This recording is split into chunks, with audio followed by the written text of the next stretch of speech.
Live नहीं आएंगे ना तो बीच में दिखा देना, कोई बात बात करे ना तो सबसे पहले उसको दिखा देना। हाँ तो पता चल जाएगा। अब आगे होगा है ना, 1 मिनट हम इसको कर देते हैं तो आपको शेयर भी कर देते हैं। हाँ वो दूसरा आप वापस से चलो, बातें इतनी हो गई कि उस लाइव को हटाना पड़ा। वापस से करें। हाँ अभी हो गया सर, वापस से आप हाँ भेज दो। ये कौन सा फ़ोन है, इस पे भेज दो। जिस नंबर पे आपको कॉल कर रहा था ना, उसी नंबर पे भेज देना।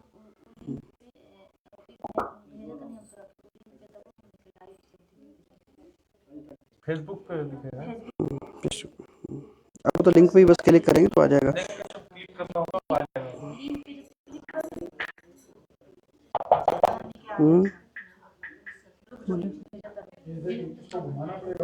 हाँ ऐसे घुमा देना, अच्छा आपको जैसा अच्छा लगे। नहीं आता होगा आपके पास, अब भेज दो। चलिए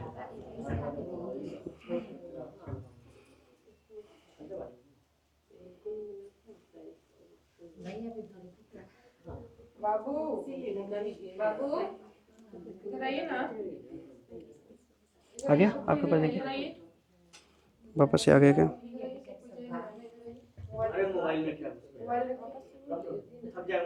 ये वाला पे वो डिलीट कर दो, अब ये चालू कर दो। हाँ वो डिलीट कर दीजिए, उस पर क्लिक कर लेंगे। मना करो, अब भेज दो। इधर आइए तो बेटा, जल्दी मामा को दिखाइए। ये देखिए ना पंडित जी क्या कर रहे हैं। जब लिंक भेजना है ना उस पे क्लिक कर। अभी जब भेजनी हो तो रिमूव कर देना। अभी वाला पे ठीक है। हो गया। पापा को बोल दे क्या?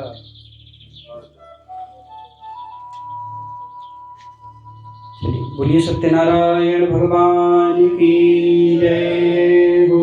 कृष्णाय वासुदेवाय हरे परमात्मने प्रणतः क्लेशनाशाय गोविन्दाय नमो नमः। गोविन्दाय नमो नमः। गुरुर्ब्रह्मा गुरुर्विष्णु गुरुर्देवो महेश्वर गुरुर्साक्षात् परब्रह्म तस्मै श्री गुरवे नमः। कृष्णाय वासुदेवाय हरे परमात्मने प्रणतः क्लेशनाशाय गोविन्दाय नमो नमः। बोलिए श्री सत्यनारायण भगवान की जय हो। चलिए कथा प्रारंभ करते हैं, सभी लोग ध्यान से कथा सुनिएगा। पुष्प ले लिया अपने हाथ में, पुष्प दे दो सबको। हाँ जिनके पास पुष्प नहीं है सबको पुष्प दे दीजिए।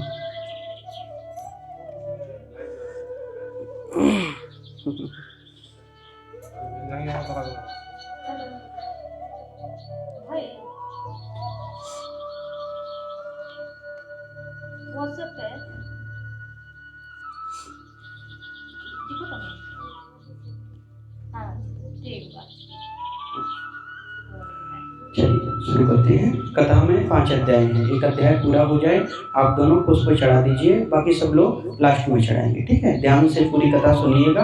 ठीक है, आपको जो बताए थे लगा देना कैमरा में।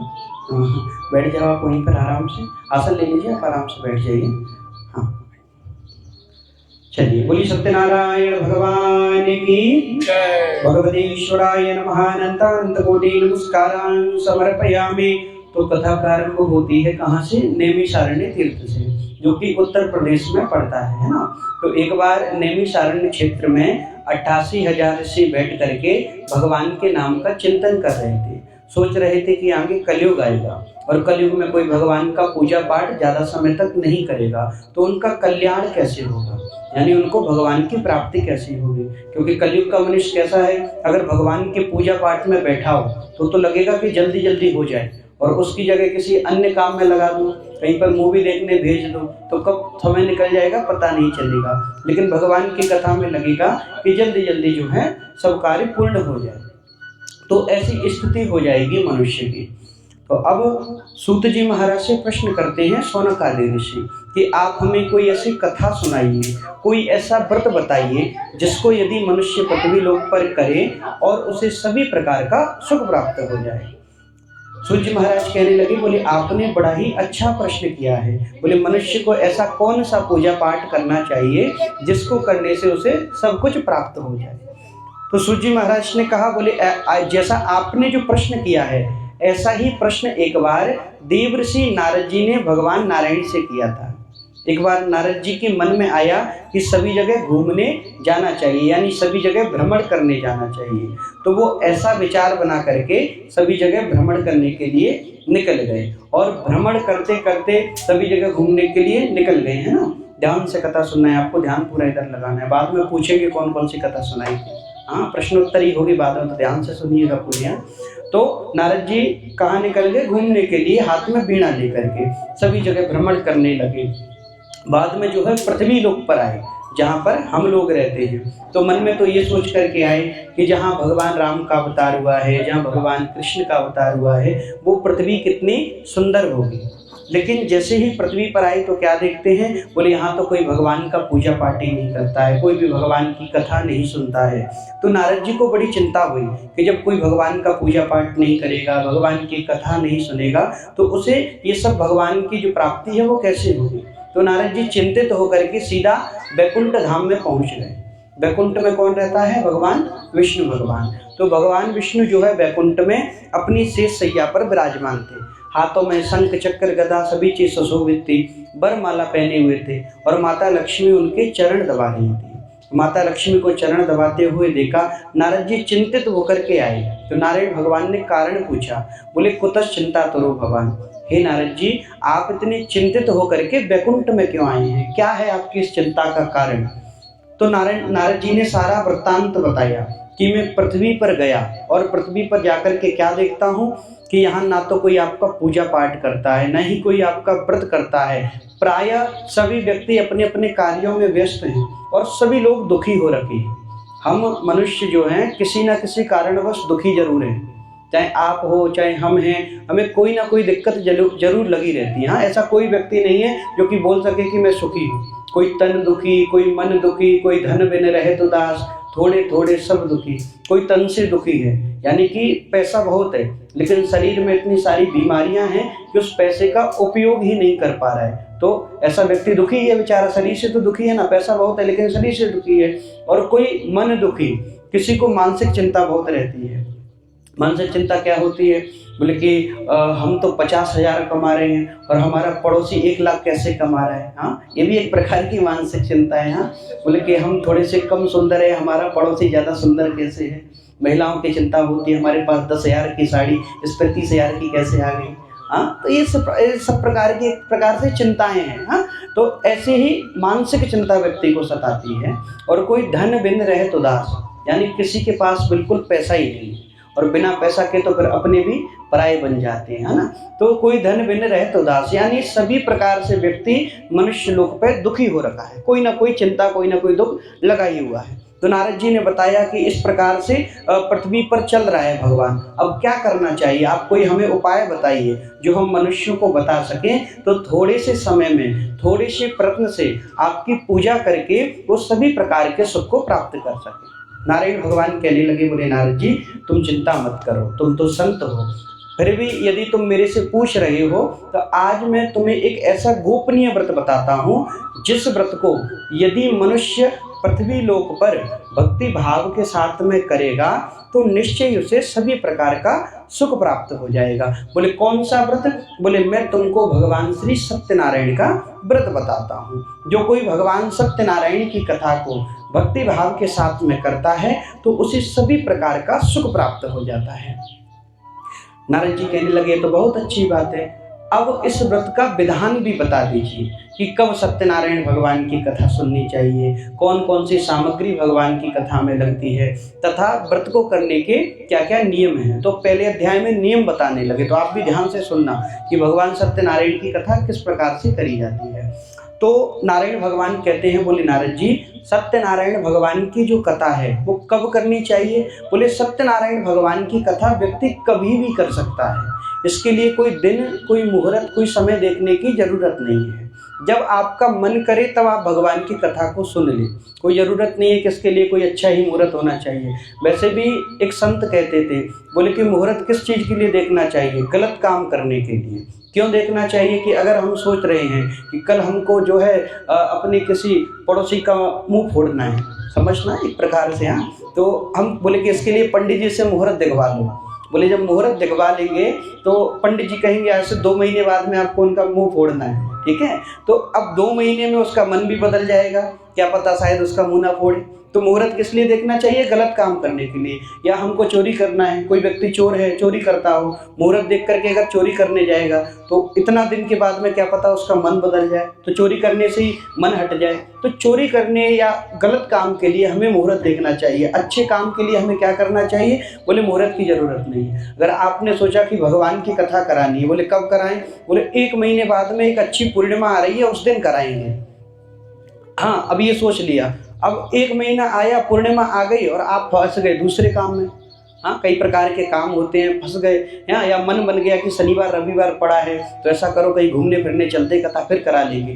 तो अच्छा काम के लिए फिर मुहूर्त देखा तो फिर पता चला कि वो नहीं हो पाया काम। इसलिए भगवान की कथा तो यदि कल कराते हो तो आज कृपया कराएं, ऐसा भाव रहना चाहिए, ठीक है। तो ऐसे ही कोई मुहूर्त देखने की जरूरत नहीं है भगवान की कथा सुनने के लिए। लेकिन फिर भी अगर विशेष करके करना है कि कोई मुहूर्त ही देखना है तो उसके लिए पूर्णिमासी है, मकर संक्रांति है, गुरुवार का दिन है, या फिर एकादशी है। इन कुछ दिनों में आप भगवान सत्यनारायण की कथा को विशेष रूप से कर सकते हैं। बोले अब इसमें कौन कौन सी सामग्री लगती है? बोले ये भी बता दीजिए कि सत्यनारायण भगवान की कथा में क्या क्या सामग्री लगती है। तो यहाँ पर बताते हैं, बोले भगवान सत्यनारायण की कथा में केले का फल है ना, आटे का चूर्ण जो आपने बनाया है, पंचामृत, पंजीरी, सभी सामग्री को प्रेम से एकत्रित करें, बंधु बांधवों को बुलाएं और सभी के साथ में, यानी बंधु बांधवों के साथ भगवान की कथा सुननी चाहिए। और बंधु बांधव कैसे होने चाहिए? आप ये भी समझिए कि जब कथा में बुलाते हैं ना तो उसमें ये देखा करिए कि कैसे व्यक्ति को बुलाना चाहिए। अब आप जो है किसी कथा में कथा सुनने वाले को न बुला करके किसी डीजे पार्टी वाले आदमी को बुला लें, हाँ, जिसको कथा में कम इंटरेस्ट है और वैसी चीज़ों में ज़्यादा है, हाँ, डीजे बजाने में, नाचने गाने में। अब उसे आप कथा में बुलाएंगे तो ना तो उसका मन लगेगा, और कहीं पर वो बैठ गया बीच में तो 2 लोग जो कथा सुन रहे होंगे उनका भी मन भटका देगा। तूने कौन सी सब्जी बनाई, तूने क्या पहना, क्या कितना रुपए का, ये सभी चीज़ें पूछ पूछ के उसका भी मन भटका देगा। तो अच्छे बंधु बांधवों को बुलाएं जो भगवान की कथा ध्यान से सुने। तो बंधु बांधवों के साथ भगवान की कथा को सुने, यानी भगवान की जो कथा है अकेले नहीं सुननी चाहिए। जितने ज़्यादा लोग भगवान की कथा को सुने उतना ही अच्छी बात है। सभी के साथ मिलके भगवान की कथा को सुने। बोले किस समय सुननी चाहिए? बोले संध्या के समय। भगवान की जो कथा है, वैसे इसका मुख्य जो नियम है ना वो शाम के समय का बताया गया है। संध्या का जो गोधूली बेला आती है ना, उस समय भगवान की कथा करनी चाहिए। पूरे दिन व्रत रखना चाहिए, शाम के समय भगवान का कथा अर्चन जो है वो शाम को करना चाहिए। लेकिन हम लोग क्या करते हैं, सुबह सुबह कर लेते। क्यों कर लेते हैं? बोले पंडित जी इतने समय तक कौन भूखा रहेगा, हाँ, बोले जल्दी जल्दी करो, बाद में चाउमीन पिज्जा आराम से खाएंगे बैठ करके। अच्छा तो शाम का जो है गोधूली बेला का ही नियम है। गोधूली बेला किसको बोलते हैं? जो गाय का दोहन होता है, गाय धोती है ना, उसको गोधूली बेला बोलते हैं। तो उस समय भगवान की कथा सुननी चाहिए। पूरे दिन फास्टिंग रखनी चाहिए। फास्टिंग का मतलब ये नहीं है कि आप कुछ खाओ मत, फल फ्रूट वगैरह सब खा सकते हैं। शास्त्रों में इसलिए मना किया गया है कि कथा सुनते समय कम खाना चाहिए, क्योंकि अगर ज़्यादा खाएंगे तो फिर नींद आने लगती है, आलस आने लगता है। इसीलिए कम खाने के लिए बोला गया है। मनाही नहीं करी गई है कि आप बिल्कुल मत खाओ, थोड़ा बहुत खा करके आप कथा सुन सकते हैं, लेकिन इतना खाइए जिससे आपको नींद और आलस नहीं आए। नहीं ज़्यादा खा लिया भरपेट तो फिर कथा तो कम, उबासी ज़्यादा आने लगेगी। जैसे पंडित जी को भी आ रही थी, बढ़िया 4 पराठे खा के आए हैं घर से, हाँ, तो इसलिए वासी आ रही थी उनको। हाँ, तो इसलिए कम खाना चाहिए। तो नहीं, वो तो बेचारे 3-4 दिन से क्या है, पूजाएं हमारी लगातार ऐसे चल रही हैं कि नींद पूरी नहीं हो पा रही है। हाँ नहीं, पंडित जी बाद में कहे मैंने कहाँ खाए थे 4 पराठे। तो ऐसे ही जो है भगवान की कथा को जो है व्रत करके गोधूली बेला में सुनना चाहिए। जो इस प्रकार से भगवान की कथा को करता है उसे सभी प्रकार का सुख प्राप्त होता है। और एक नियम और है, भगवान की कथा में पीले वस्त्र ही पहनना चाहिए। जैसे आप लोग पहने ना पीले कलर के कपड़े, यही पीत वस्त्र ही भगवान सत्यनारायण के प्रिय है। तो पीले वस्त्र पहन के, लाल वस्त्र पहन के, ये सब वस्त्रों में भगवान की पूजा करनी चाहिए। ऐसा नहीं कि बस काला कलर का पहन लिया, नीले कलर का पहन लिया, ऐसे कपड़े पहन के पूजा में नहीं बैठना चाहिए।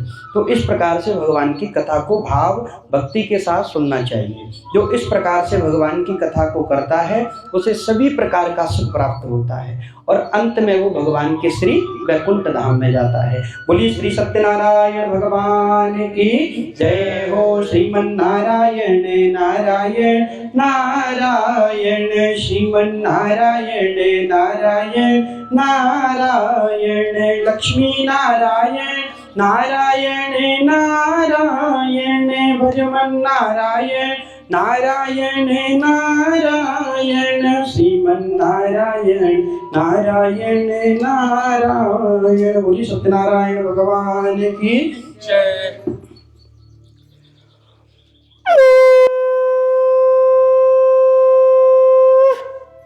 चलिए पुनः पुष्प ले लीजिए हाथ में, ये वाले थोड़ा तो ले। हाँ चलिए दूसरे अध्याय की कथा शुरू करते हैं। कृष्णाय वासुदेवाय हरे परमात्मने प्रणतः क्लेशनाशाय गोविंदाय नमो नमः। अब सूजी महाराज कहने लगे कि अब यहाँ से मैं आगे की कथा सुनाता हूँ। यानी भगवान की जो कथा है वो तो पहले अध्याय में ही है। यानी भगवान की कथा का क्या मतलब है कि आपको पूरे दिन व्रत रखना है, भगवान का कीर्तन करना है, शाम को भगवान की पूजा पाठ करके अर्चना और हवन इत्यादि सब भगवान की कथा में ये सब चीज करनी है।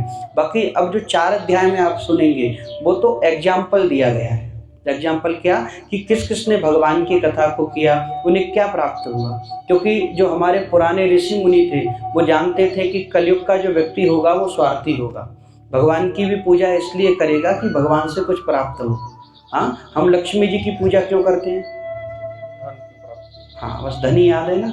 बाकी शास्त्रों में 8 प्रकार की लक्ष्मी बताई गई है जो हमें वैभव प्रदान करती है, जो हमें शांति प्रदान करती है। बाकी 7 प्रकार की लक्ष्मी को तो हम साइड में कर देते हैं, बस एक पैसा वाली लक्ष्मी याद रहती है, बोले पैसा मिले, बस उन्हीं लक्ष्मी की हम पूजा करते हैं। तो उन्हें पता था कि कलयुग का व्यक्ति स्वार्थी होगा, बोले थोड़ी सी पूजा करेगा और मांगेगा बहुत ज़्यादा। हाँ, मांगेगा बहुत ज़्यादा। यदि भगवान से कहेगा भगवान मेरी जो है 1 करोड़ की लॉटरी लगा दो तो मैं आप पे 10 रुपये चढ़ाऊँगा, हाँ, अपने लिए 1 करोड़ मांगेगा, भगवान को 10 चढ़ाएगा। हाँ, तो इस प्रकार से स्वार्थी रहेगा। तो इसीलिए जो है एग्जाम्पल दिया कि 4 अध्याय में एग्जाम्पल देते हैं कि जो भगवान की कथा को भक्ति भाव से करता है तो उसे जो है धन धान्य की प्राप्ति होती है, यानी उसका व्यापार आगे बढ़ता है। तो बोले ऐसी ही एक सुंदर कथा है। एक काशीपुरी नाम की नगरी थी। काशीपुरी यानी बनारस है ना, तो काशीपुरी नाम की एक नगरी थी। तो काशीपुरी नगरी में एक ब्राह्मण रहते थे। ब्राह्मण का नाम था शतानंद। कौन से ब्राह्मण? शतानंद नाम के ब्राह्मण थे। वो ब्राह्मण हमेशा भूख और प्यास से बेचैन रहते थे, यानी कि गरीब थे, भिक्षा मांग करके गुजारा चलाते थे। तो जब तक वो अकेले थे तो गुजारा कर लेते, लेकिन जैसे ही विवाह हुआ, विवाह होने के बाद में जो है धर्म पत्नी आई, पुत्र हुए, तो पैसे से उनकी पूर्ति हो नहीं पा रही। बीवी बोले कि जा करके मॉल में थोड़ा शॉपिंग कराओ, हाँ, बच्चों के लिए भी खिलौने लाओ। पंडित जी बेचारे कहाँ से लाएं सब कुछ। तो फिर क्या है, चिंता होने लगी कि अब तो मेरे पास में पैसा नहीं है और सबकी इच्छाएं भी पूर्ति नहीं हो पा रही हैं। तो पंडित जी ने क्या किया, गंगा मैया के किनारे घाट पे जाकर के बैठ गए। सोचने लगे कि आज अगर भगवान ने मुझे दर्शन नहीं दिया तो मैं गंगा मैया में कूद करके और आत्महत्या कर लूँगा। और रुदन करने लगे, जोर से रोने लगे। जब ज़्यादा ही जोर से रुदन करते हैं तो भगवान से भी रहा नहीं गया। भगवान ने क्या किया, एक बूढ़े ब्राह्मण का रूप धारण किया और बूढ़े ब्राह्मण का रूप धारण करके पंडित जी के पास में आ गए। आकर के कहते हैं, बोले हे ब्राह्मण देवता, आप तो बड़ी ही परम विद्वान मालूम पड़ते हैं, तो आप इतना रुदन क्यों कर रहे हैं, रो क्यों रहे हैं? ब्राह्मण ने अपना सारा वृत्तांत बताया। मैं बड़ा गरीब ब्राह्मण हूँ, भिक्षा मांग करके गुजारा चलाता हूँ। यदि आप इससे छुटकारा पाने का कोई उपाय जानते हो तो मुझे कृपा करके बता दीजिए। इस प्रकार का जब बोला तो भगवान ने कहा बोले कि ब्राह्मण तुम चिंता मत करो, जो का व्रत तुम उनकी कथा को भक्ति भाव से सुनोगे तो निश्चय तुम्हें धन धान्य की प्राप्ति हो जाएगी। यानी भगवान ने भी कर्म करने के लिए बोला है ना। भगवान ने भी बोला पहले मेरा पूजा पाठ करो तब जाकर के तुम्हें धन प्राप्त हो जाएगा। तो पंडित जी ने व्रत का सारा विधान किससे जान लिया? भगवान से। और भगवान अंतर ध्यान हो गए। पंडित जी ने अपने मन में संकल्प लिया कि कल मुझे ब्रह्म मुहूर्त में मैं भिक्षा मांगने जाऊंगा और उस समय जितना भी धन मिलेगा मैं उसे भगवान की कथा में ही लगाऊंगा। ऐसा विचार करके पंडित जी जो है भिक्षा मांगने के लिए निकल गए और एक ऐसे नगर में पहुंचे जहां बहुत धनवान लोग थे। जब पंडित जी को कोई भिक्षा में बिल्कुल धन भी नहीं देता था, आज भगवान सत्यनारायण की ऐसी कृपा हुई कि उन्हें भिक्षा में बहुत सारा धन प्राप्त हो गया। पंडित जी बड़े प्रसन्न हुए, सभी प्रकार की सामग्रियां उन्होंने एकत्रित करी, बंधु बांधवों को बुलाया और सभी के साथ में मिल करके भगवान की कथा को ध्यान से सुना। तो भगवान की कथा को जब ध्यान से सुना, भगवान की कथा को सुनने के बाद में भगवान का प्रसाद इत्यादि लिया तो धीरे धीरे पंडित जी जो है धनवान हो गए, यानी उनके पास में बहुत धन आ गया। तो धन आ जाने के बाद भी पंडित जी को अभिमान नहीं आया, यानी वो हर महीने पूर्णमासी जैसे ही आती तो अपने घर पर भगवान की कथा बड़े ही दिव्य और भव्य तरीके से किया करते थे। अब एक बार पूर्णमासी के दिन पंडित जी अपने घर पर भगवान की कथा कर रहे थे। उसी समय पर जो है एक लकड़ी बेचने वाला लकड़हारा जंगल से लकड़ियां काट करके नगर नगर में घूम रहा था।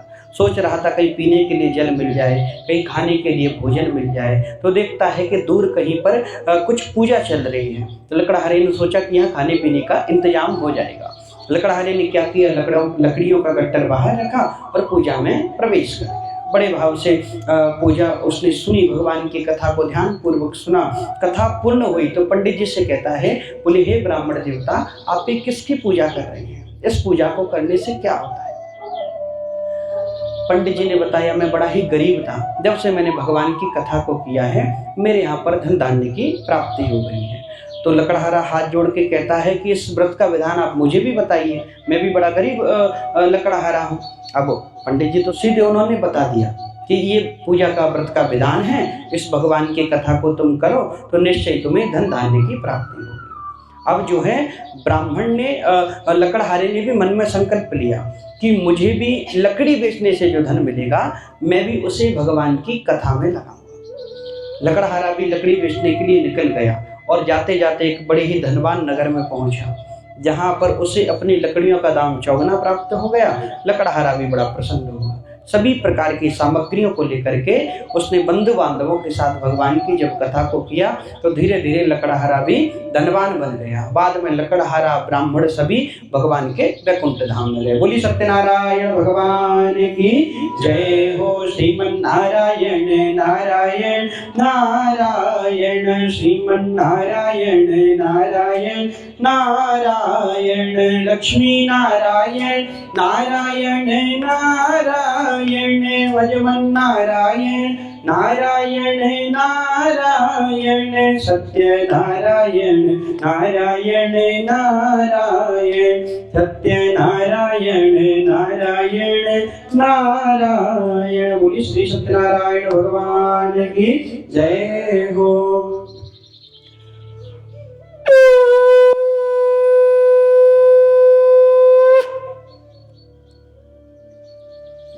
चलिए अब जो है कौन सा अध्याय शुरू होगा? तीसरा। ध्यान से सुन रहे हैं मतलब। चलिए तीसरे अध्याय की कथा शुरू करते हैं। तो सूत जी महाराज कहते हैं, बोले जो कोई भगवान की कथा को भक्ति भाव से करता है तो उसे संतान की प्राप्ति होती है ना। तो भगवान की कथा को ध्यान पूर्वक करने से जो निसंतान होता है उसे संतान प्राप्त होती है। बोले ऐसी ही एक सुंदर कथा है। बोले कि एक नगर में एक राजा रहता था। राजा का नाम था उल्खामुख। कौन सा राजा? उल्खामुख नाम का राजा था।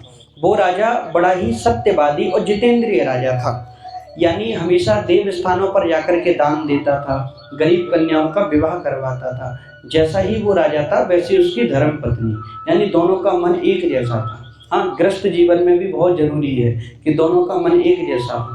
हाँ, अब पूजा में अगर आपने बोला कि चलो बढ़िया से पूजा करा लेते हैं, आज क्या है आपकी एनिवर्सरी है ना, तो शादी की सालगिरह है, बढ़िया से भगवान की कथा करा देते हैं।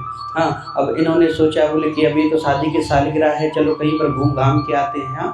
हाँ, वैलेंटाइन डे भी चल रहा है अभी तो, हाँ कुछ नहीं था। हाँ, तो बोले कि चलो घूम फिर करके आते हैं अभी आराम से। तो फिर क्या होता है, अगर कथा फिर आपने कराई तो फिर क्या है, दोनों का मन अलग अलग हो गया, क्योंकि एक का मन लगा घूमने फिरने में, दूसरे का लगा पूजा में, तो मन क्या हुआ, अलग अलग हो गया। फिर एक तो बढ़िया से बैठेगा, दूसरे को जबरदस्ती बैठाना पड़ेगा। हाँ, उसका मन ही नहीं लगेगा। ऐसा कई बार हमारे साथ में होता है, हम पूजा कराने जाते हैं ना, तो एक तो बढ़िया से बैठता है, दूसरे को जबरदस्ती बैठाना पड़ता है। फिर उसको फूल बोलेंगे तो चावल चढ़ाएगा, क्योंकि मन लगेगा नहीं कथा में। हाँ, लेकिन यहाँ आप दोनों जैसे बढ़िया से सुन रहे हैं, यानी दोनों की सलाह से कथा हो रही है। ऐसे पता चल जाता है हमें कि दोनों की सलाह से जब कथा होती है तो पता चल जाता है। पक्की बात है ना, दोनों के मन से ही हो रही है ना कथा। हाँ, देखिए मतलब हमारा गणित काम कर गया। तो दोनों की जब भाव से कथा होती है तभी उसमें आनंद आता है। ठीक है, तो ऐसे ही वो राजा रानी थे, दोनों का मन एक जैसा था, यानी दोनों हमेशा भगवान का पूजा पाठ साथ में किया करते थे। एक बार होता क्या है, राजा और रानी भद्रशिला नाम की कोई पवित्र नदी उस समय की रही हो, उसके किनारे बैठ करके भगवान की कथा कर रहे थे। तो उसी समय पर एक साधु नाम का बनिया, जो व्यापार करने वाला जो बनिया है, उसका नाम था साधु, व्यापार करके उधर से निकल रहा था। उसने देखा कि हमारे नगर के राजा हैं, ये कर रहे हैं, जाकर के पूछना चाहिए। तो राजा से कहता है, बोले हे राजन, आप ये क्या कर रहे हैं, किसकी पूजा कर रहे हैं? राजा ने कहा, मेरे यहाँ पर कोई संतान नहीं थी, जब से मैंने भगवान सत्यनारायण की कथा को किया है, मेरे यहाँ पर संतान की प्राप्ति हो गई है। अब तो बनिया कहने लगा, बोले पैसा बहुत है लेकिन कोई संतान नहीं है, यदि इस व्रत का विधान आप मुझे भी बतला देंगे तो मैं भी आपके कहे अनुसार भगवान की कथा को करूँगा। बनिया को व्रत का सारा विधान राजा ने बतला दिया। राजा अपने घर पर गया, घर जाकर के उसने संकल्प लिया कि मुझे जब संतान हो जाएगी तब मैं भगवान की कथा को करूँगा। यानी थोड़ा सा कंजूस टाइप का था, सोचने लगा अगर पहले भगवान की कथा कर दी और संतान नहीं हुई तो मेरा पैसा बर्बाद चला जाएगा। है, जैसे हम लोग भी करते हैं ना, भगवान ये काम कर दो तो 1 किलो लड्डू चढ़ा दूंगा। हाँ, तो ऐसे ही उसने किया कि जब मेरे यहाँ संतान होगी तब मैं भगवान की कथा को करूँगा। तो भगवान तो जो है संकल्प से ही प्रसन्न हो गए और उसकी पत्नी गर्भवती हुई। 10वें महीने में उसने एक सुंदर कन्या को जन्म दे दिया। कन्या धीरे धीरे बड़ी होने लगी, जैसे शुक्ल पक्ष का चंद्रमा बढ़ता है। अब कन्या का नाम कलावती रखा गया। क्या रखा गया? कलावती। तो लीलावती जो उसकी पत्नी है, वो अपने पति से कहती है, बोले आपने जो भगवान की कथा का संकल्प किया था कि जब हमारे यहाँ संतान होगी तब व्रत को करेंगे, तो अब संतान तो हो गई है, अब आप इस व्रत को करिए। अब बनिया कहने लगा, अभी तो बहुत सारा पैसा खर्च हो गया। हाँ, तो बनिया बुरा मत मान जाइएगा, हमारे 2 बनिया बैठे यहाँ पे। गुप्ता जी बैठे, गुप्ता ही है ना? हाँ, तो पुराना ना मान जाए, बोले बनिया कंजूस कहाँ होते हैं, वो दूसरे वाले थे, आप तो बढ़िया हैं। जब पूजा करवाए थे तो कोई और बताए थे क्या? नहीं, बनिया ही बताए थे हमको। हाँ, पक्का बनिया बताए थे। नहीं, आजकल के बनिया तो बढ़िया हो गए हैं, पहले के बनिया थे। तो ऐसे ही धर्मपत्नी ने कहा, बोले कि भगवान की कथा को कर दीजिए, भगवान की कथा को करिए। बनिया कहता है, अभी तो बहुत सारा पैसा खर्च हो गया है, जब अपनी पुत्री का विवाह करूंगा तब तो पंडित जी आएंगे, तब मैं भगवान की कथा को करा दूंगा। यानी सीधी 25 साल की छुट्टी कर दी, यानी 25 साल बाद जब पुत्री का विवाह होगा तब भगवान की कथा को कर दूंगा। अब जो है धीरे धीरे उसकी पुत्री बड़ी हो गई, विवाह के योग्य हो गई, तो अपनी पुत्री का विवाह जो है कंचनपुर नामक नगर में एक बाणिक पुत्र के साथ कर दिया। लेकिन दुर्भाग्य से वो उस समय भी भगवान की कथा को करना भूल गया। इससे जो है भगवान थोड़े से क्रोधित हो गए। भगवान थोड़े से क्रोधित हो गए कि 2 बार मेरी पूजा का संकल्प लिया, अब तक उसको पूरा नहीं किया। तो भगवान ने क्या किया, उन्हें श्राप दे दिया कि तुझे दारुण दुख की प्राप्ति होगी, यानी तेरा सब कुछ नष्ट हो जाएगा।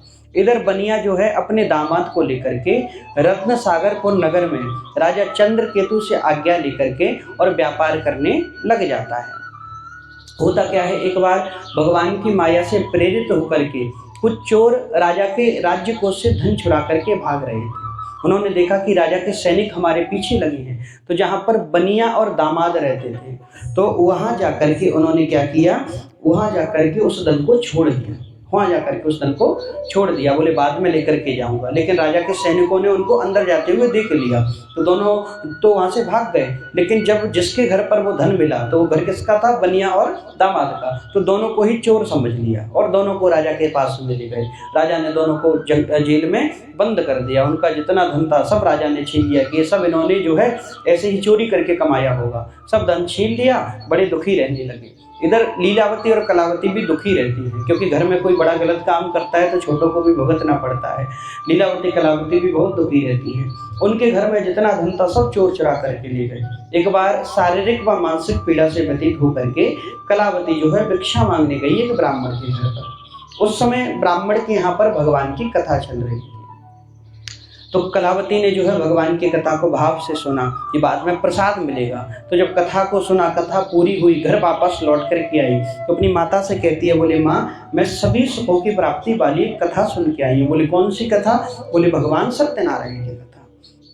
अब तो जो है लीलावती को भी याद आ गया कि उसके पति ने कथा का संकल्प किया था, अब तक उसको पूरा नहीं किया। तो जितना भी पैसा कलावती के पास में बचा था उस पैसे से भक्ति भाव से भगवान की कथा को किया। भगवान की कथा को जब किया तो भगवान से क्षमा मांगी, हमारे पति दामाद जल्दी से घर लौट करके आ जाएं। भगवान जो है इस व्रत से संतुष्ट हो गए और राजा चंद्रकेतु को स्वप्न में दर्शन दे करके दोनों बाड़े पुत्रों को कैद से मुक्त करा दिया। दोनों का धन राजा ने जितना छीना था उससे दोगुना धन यानी डबल धन दे दिया। दोनों ने वहीं पर राजा को नमस्कार किया और अपने घर की ओर में जाने लगे। बोली सत्यनारायण भगवान की जय हो। श्री कृष्ण गोविंद हरे मुरारी, हे नाथ नारायण वासुदेव। श्री कृष्ण गोविंद हरे मुरारी, हे नाथ नारायण वासुदेव। हे नाथ नारायण वासुदेव, हे नाथ नारायण वासुदेव।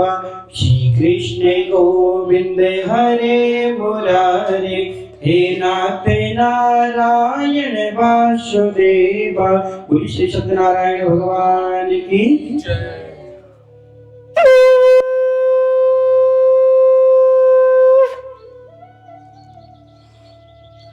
श्री सत्यनारायण व्रत कथा पुष्प लीजिए हाथ में। चौथे अध्याय की कथा शुरू करते हैं, चतुर्थ अध्याय की।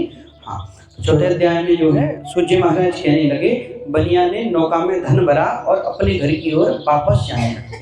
तो भगवान ने कहा, बोले कि अब जो है मैंने इसको जेल से निकलवा दिया, इसको पैसा भी मैंने डबल दे दिया, अब इसकी परीक्षा लेनी चाहिए किसका, अभी अभिमान दूर हुआ कि नहीं हुआ। हाँ, साधु नाम की जो बनिया की वो है परीक्षा लेने के लिए भगवान ने क्या किया, एक डंडी महाराज का रूप धारण कर लिया और बनिया के पास आके कहते हैं, बोले हे बाणिक, तेरी जो नाव है वो बड़ी सुंदर लग रही है, किस चीज का व्यापार करते हो, क्या है इस नाम में। तो अभिमानी बाणिक कहने लगा, बोले कि मेरी नाम में तो कुछ भी नहीं है, मैं तो जो है बेल पत्ते का, यानी सोचने लगा कहीं पैसा पैसा चोरी ना कर ली। तो उन्होंने क्या किया, मेरी नाम में तो कुछ भी नहीं, मेरी नाम में तो बेल पत्ते घास फूस भरे पड़े। और उसके नाम में था क्या, हीरे जवाहरात। लेकिन भगवान से झूठ बोल दिया। भगवान ने कहा, चाहे ऐसी बात है तेरा वचन सत्य हो जाए। और उसकी नौका में जो है बेल पत्ते घास फूस भर गए, हीरे जवाहरात की जगह। इसीलिए हमेशा अच्छा अच्छा बोलना चाहिए। कई लोग पैसा बहुत कमाते हैं, लेकिन कोई पूछे फिर पैसा ही नहीं है, पैसा ही नहीं है, व्यापार ही नहीं चल रहा है, तो भगवान भी कह देते हैं तथास्तु। हाँ, इसलिए जितना कमाओ उसमें खुश रह करके हमेशा बोलना चाहिए, कि हम तो बढ़िया हैं, प्रसन्न हैं। ठीक है, अपनी कमाई मत बताओ कि हम 2 लाख कमाते हैं कि 4 लाख कमाते हैं, लेकिन जितना भी कमाएं उसमें प्रसन्न रहें, खुश रहें, इस प्रकार से भाव रहना चाहिए हमारा। ठीक है, इस प्रकार के भाव से जब, क्योंकि तो बनिया ने बोला कि मेरी नाम में तो कुछ नहीं है, बेल पत्ते। भगवान ने कहा, तथास्तु, तेरा वचन सत्य हो जाए। अब उसकी नौका में हीरे जवाहरात की जगह भर गया बेल पत्ते और घास फूस। बढ़िया अपनी नित्य क्रिया से निवृत्त हुआ। दिखता है कि नाव ऊपर की तरफ में उठ रही है, दौड़ा दौड़ा नाव के पास में गया तो नाव में बेल पत्ते घास फूस सभी देख करके बेचारा मूर्छित हो गया कि मेरा सब कुछ कहाँ चला गया। अब जैसे ही मूर्छा खुली तो रुदन करने लगा, दामाद से कहने लगा मेरा सब कुछ कहाँ चला गया। तो जो है उसके बाद में बनिया ने कहा, वो दामाद ने कहा बोले कि आप रुदन मत करो, अभी आपने ही तो डंडी महाराज से झूठ बोला था। बोले क्या करना चाहिए? बोले जिसने बिगाड़ा है वही संभालेगा, उनकी शरण में चलना चाहिए। दौड़ा दौड़ा उनकी शरण में आ गया, उनसे क्षमा मांगी। तो जैसे ही उनसे क्षमा मांगी तो जो है भगवान ने क्षमा कर दिया और उसकी नौका में पहले जैसा धन भर दिया। अब उसने वहीं पर भगवान को नमस्कार किया, अपने घर की ओर में जाने लग गया। जैसे ही अपने नगर के निकट पहुंचा तो जो है आने की सूचना भिजवाई लीलावती और कलावती के लिए। उस समय जो है सत्यनारायण भगवान की कथा की तैयारी कर रही थी लीलावती और कलावती। तो जैसे ही उन्होंने सुना कि उनके पति और दामाद आ गए हैं तो अपनी पुत्री जो है अपनी पुत्री कलावती से कहती है कि मैंने भगवान की पूजा को पूरा कर लिया है और भगवान का प्रसाद इत्यादि भी बना दिया है, तुम पूजा को पूर्ण करके और प्रसाद लेके आना। कलावती कहने लगी कि भगवान की पूजा तो मैं नित्य ही करती हूँ, आज इतने दिन बाद में पति आए हैं तो पहले उनके दर्शन कर लेना चाहिए, भगवान की पूजा तो फिर कर लेंगे। ऐसा भाव बना करके जल्दी जल्दी पूजा को कर दिया। जैसे हमको भी कभी कभी नित्य तो भगवान की कई लोग बढ़िया से पूजा करेंगे 1-2 घंटा, लेकिन जब जाना होगा ना कहीं तो बस जल्दी जल्दी करके और फिर भाग जाएंगे। हाँ, ऐसा होता है। हाँ, तो ऐसे ही जो है जल्दी जल्दी भगवान की पूजा कलावती ने करी और जाते जाते भगवान का प्रसाद लेना भूल गई। तो जब भगवान का प्रसाद लेना भूली तो भगवान भी क्रोधित हो गए और उसके पति को नौका सहित पानी में ही डुबो दिया, यानी उसके पति को ही डुबो दिया। इसीलिए भगवान सत्यनारायण की कथा में जब भी जाएं तो प्रसाद लेकर के ही आना चाहिए, भगवान की कथा का नियम है। आप भी कभी जाएं तो प्रसाद लेकर के जरूर आइएगा, है ना। और यदि बहुत विशेष है, प्रसाद लेकर के नहीं आ पा रहे तो फिर जो है आपको क्या करना है, फिर आपको पंडित जी से तुलसी का पत्ता लेकर के आ जाना है, ठीक है। तो इस प्रकार से हमें भगवान की कथा का प्रसाद इत्यादि लेके आना चाहिए। यदि ऐसा नहीं करेंगे तो पहले तो क्या हुआ था कि कलावती के पति को नौका सहित पानी में डुबो दिया। हाँ, अब कलयुग में थोड़ा सा दंड चेंज हो गया है। कलयुग में जो भगवान की कथा को ध्यान से नहीं सुनता है, तुम तो भगवान से एक ही निवेदन करते हैं कि उसका इंटरनेट ही बंद कर दो। हाँ, और जब इंटरनेट बंद हो जाएगा फिर तो कोई मतलब का नहीं है, फोन पर तो जीवन भी अधूरा अधूरा लगता है। या 5G की स्पीड को 2G में कन्वर्ट कर दो तो अपने आप कथा को सुनेगा बढ़िया ध्यान से। हाँ, इसलिए भगवान की कथा को ध्यान से सुनना चाहिए। कलावती ने जब अपने पति को ना देखा तो रुदन करने लगी। आकाशवाणी हुई, आकाशवाणी ने कहा तेरी जो कन्या है वो भगवान का प्रसाद छोड़ के आई है, यदि घर जाके प्रसाद खा के लौटे तो पति इसका मिल जाएगा। दौड़ी दौड़ी भगवान का प्रसाद लेकर के आई तो उसका पति उसे पहले जैसा प्राप्त हो गया। सभी ने नदी के किनारे बैठ के भगवान की कथा को किया। अंत में सभी भगवान के श्री वैकुंठ धाम में गए। बोली सत्यनारायण भगवान की जय हो। श्रीमन नारायण नारायण नारायण, लक्ष्मी नारायण नारायण नारायण, भगवन नारायण नारायण नारायण, सत्यनारायण नारायण नारायण, लक्ष्मी नारायण नारायण नारायण। बोली श्री सत्यनारायण भगवान की जय हो। पुनः हाथ में पुष्प ले लीजिए, 5 अध्याय की कथा शुरू करेंगे।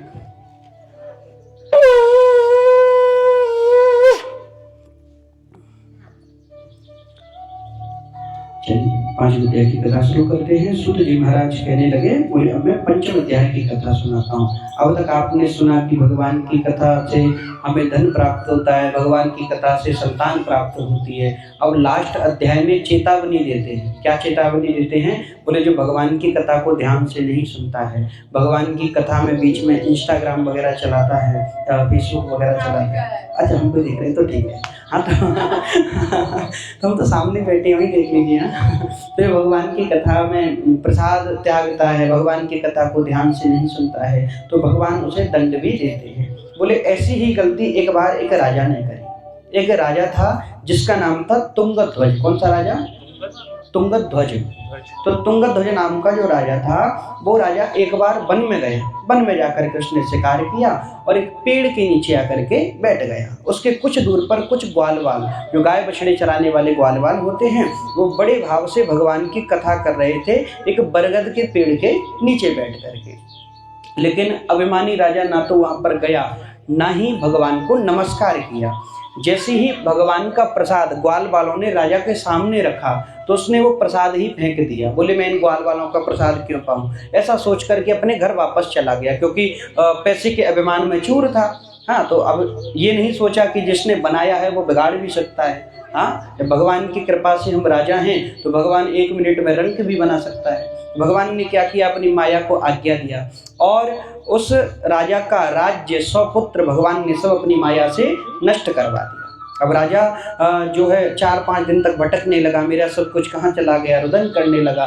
तो एकदम उसके दिमाग में आया कि कहीं पर मैंने ग्वाल वालों की जो गलती करी है, भगवान की कथा नहीं सुनी, उनका प्रसाद त्यागा, इस वजह से तो मुझे ये दंड नहीं मिला।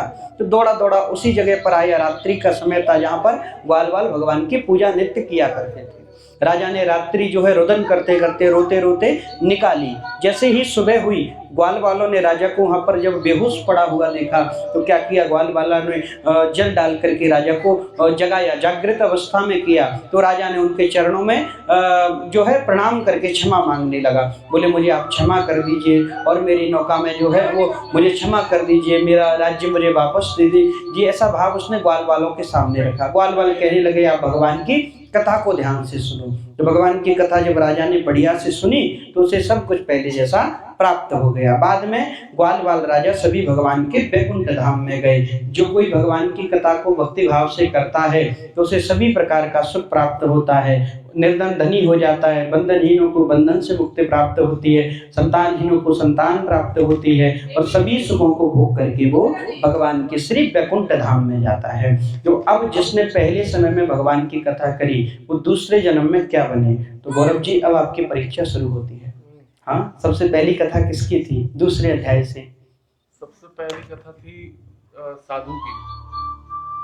नहीं, आप बता दें, साथ में आप बताइए। सबसे पहली कथा तो वो दूसरे अध्याय से। हाँ, पंडित जी गए थे। हाँ, पहली कथा थी किसकी? पंडित जी की। क्या नाम था पंडित जी का? पंडित जी का सत्यानंद। ऑडियंस पोल हो गया, एक बार अब मत बोलना। मेरे को मालूम है। अच्छा, पता था क्या? तो सतानंद नाम के जो ब्राह्मण हैं वो आगे जाकर के क्या बने? सुदामा जी, भगवान कृष्ण के मित्र सुदामा बन के वैकुंठ को प्राप्त किए। ब्राह्मण से कथा किसने सुनी? बढ़ई ने, लकड़ी बेचने वाले लकड़हारे ने। हाँ, उसका नाम साधु? नहीं, उसका साधु नहीं था। साधु तो वो हैं जो बनिया। हाँ, साधु का सास ससुर, बनिया का ससुर था। हाँ, मतलब वो भी बनिया ही थे, ससुर बनिया के ससुर भी बनिया थे। तो लकड़हारे की दूसरी कथा किसकी थी? लकड़ी बेचने वाले लकड़हारे। लकड़हारा जो है आगे जाकर के क्या बने? केवट जी। भगवान राम को जब वनवास हुआ ना तो गंगा मैया पार कराई, वो केवट जी बन के वैकुंठ को प्राप्त किए। अब लकड़हारे के बाद में किसकी कथा ही तीसरे अध्याय में? तीसरे अध्याय में किसकी कथा है? साधु ने कथा किसी से सुनी थी? किससे सुनी थी? राजा से। हाँ, राजा से। थोड़ा ऑडियंस पे लगा दो, ऑडियंस बताएंगे किसकी कथा थी। जो वहाँ पे वैकुंठ पे पूजा कर रहा था। नहीं, ऑडियंस को ले लेते हैं। किसकी कथा थी तीसरे अध्याय में? ये तो अंदर ही छुप गए क्या आपको? अच्छा, नहीं, वो तो हो गया ना, राजा था। चलो बता देते, राजा का नाम क्या था? राजा का नाम क्या था? सब फेल हो गए ना। उल्खामुख नाम का राजा था। उल्खामुख नाम का राजा था। हाँ, तो उल्खामुख नाम का जो राजा है वो आगे जाकर के क्या बने? दशरथ जी बने। भगवान राम के पिता दशरथ बने, है ना। राजा से कथा किसने सुनी? साधु नाम के बनिया ने, है ना। तो साधु नाम के जो बनिया हैं वो आगे जाकर के मूरत ध्वज बने। राजा मूरत ध्वज जो भगवान के अनन्य भक्त थे, राजा मूरत ध्वज बन के वैकुंठ को प्राप्त किए। अब अंतिम अध्याय में किसकी कथा है? लास्ट अध्याय में कौन सा? पक्की बात है? लॉक कर दें? गलत है। क्या नाम था लास्ट वाले राजा की? अंत भला तो सब भला। क्या नाम था? कोई मुख करके था। मुख तो निकल गया ना, उनका मुख। हाँ, तुंगध्वज। तुंगध्वज, हाँ, नाम तो थोड़ा थोड़ा तो सही बोला आपने, है, लेकिन तुंगध्वज नाम था, है ना। तो तुंगध्वज नाम के राजा जो हैं आगे जाकर के क्या बने? स्वयंभू मनु हुए। मनु शतरूपा जो ब्रह्मा जी के प्रथम संतान है ना, स्वयंभू मनु हुए ना, जो मनुस्मृति इत्यादि है ना। हाँ, तो स्वयंभू मनु। और एक और कथा किसकी थी? तो बता रहे हैं, मतलब एक तो तुंगल ध्वज हो गया, एक और कौन थी? क्या थी? हाँ, ग्वालवाल। तो ग्वालवाल जो है द्वापर युग में भगवान कृष्ण के मित्र बने, मधुमंगल श्री रामा इत्यादि मित्र बन के वैकुंठ को प्राप्त किए। तो इस प्रकार की भगवान की ये कथा है। और अब आप सोचेंगे कि भगवान की कथा में सुदामा जी कहाँ से आ गए, भगवान की कथा में जो है कहाँ से आ गए। तो ये जो कथा है बहुत पुरानी है, क्योंकि नहीं होती तो सब कैसे आते। तो ये जो है किसी पुराण से ली गई है। कितने पुराण होते हैं पता है? पुराण कितने होते हैं? हाँ, कितने होते हैं टोटल गिनती में? 108 पुराण होते हैं। रागिनी जी को तो बहुत बार बताते हैं, बताइए ना। कितनी कथा सुन ली आपने? हाँ, 16 नहीं, कितने? 18 कौन बोल रहे हैं? हाँ, 18 पुराण होते हैं। हाँ, तो 18 पुराणों में एक पुराण है स्कंद पुराण। कौन सा? स्कंद पुराण, नाम सुना होगा सभी ने। तो स्कंद पुराण के रेवा खंड से भगवान सत्यनारायण की कथा ली गई है। स्कंद पुराणे रेवा खंड, यानी हाँ बोलते हैं ना, तो स्कंद पुराण के रेवा खंड से भगवान की कथा ली गई है। और दूसरे भी पुराणों में उल्लेख मिलता है, जैसे कि भविष्य पुराण में, इसमें भी भगवान की कथा के बारे में बताया गया है। लेकिन मुख्य रूप से ये जो है स्कंद पुराण के रेवा खंड की भगवान की ये कथा बताई गई है ना। तो ये है भगवान की कथा। जब भगवान की कथा को भाव से करते हैं तब हमें सब कुछ प्राप्त होता है। ऐसा नहीं कि आपने जो है पंडित जी से कथा कराई तो सब काम बन जाएगा। आपको भी बढ़िया से कथा सुननी होती है भाव से, तब जाकर के पूजा का हमें फल प्राप्त होता है। आजकल कोई भी अनुष्ठान होते हैं, कोई भी पूजा पाठ होते हैं, तो उसका बहुत ज़्यादा फल नहीं मिल पाता है। कारण क्या होता है पता है? जैसे आपने 7 दिन की कोई पूजा करवा ली, कोई अनुष्ठान करवा लिया, लेकिन उसका फल नहीं मिला। कारण क्या है? ना तो करने वाले के मन में श्रद्धा है, ना कराने वाले के मन में श्रद्धा है। यानी कि भाव से दोनों पूजा पाठ करते नहीं हो। जब भाव से भगवान का पूजन नहीं होगा तो फिर फल कहाँ से मिलेगा? तो भगवान की कथा से तो वैसे हमें सब कुछ प्राप्त होता है, लेकिन भाव से जब हम सुने तो ऐसी भगवान की कथा है। अब याद रहेगी पूरी? आगे से बता दिया करेंगे सब। नाम छोड़ दो, बाकी सब कहानी। नाम ही तो बताना है पूरा। चलिए आगे से याद करके रखिए। लेकिन अब हमारा प्रश्न चेंज हो जाएगा। अब आप नाम याद करोगे, हम दूसरा पूछेंगे। हाँ, तो चेंज हो जाएगा। ठीक है, बोलिए सत्यनारायण भगवान की जय हो। सभी लोग आकर के छोड़ दीजिएगा। श्रीमन नारायण नारायण नारायण, श्रीमन नारायण नारायण नारायण, लक्ष्मी नारायण नारायण नारायण, भगवन नारायण नारायण नारायण, श्रीमन नारायण नारायण नारायण, श्रीमन नारायण नारायण नारायण, लक्ष्मी नारायण नारायण नारायण, नारायण नारायण नारायण, श्रीमन नारायण नारायण नारायण, गोविंद हरे मुरारी,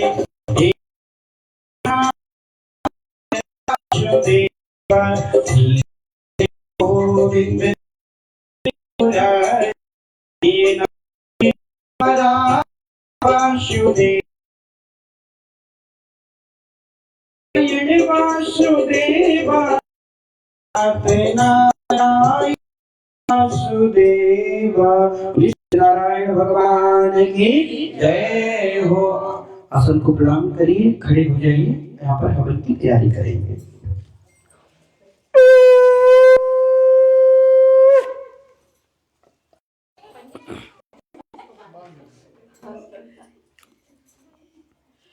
पंडित जी हवन की ठीक।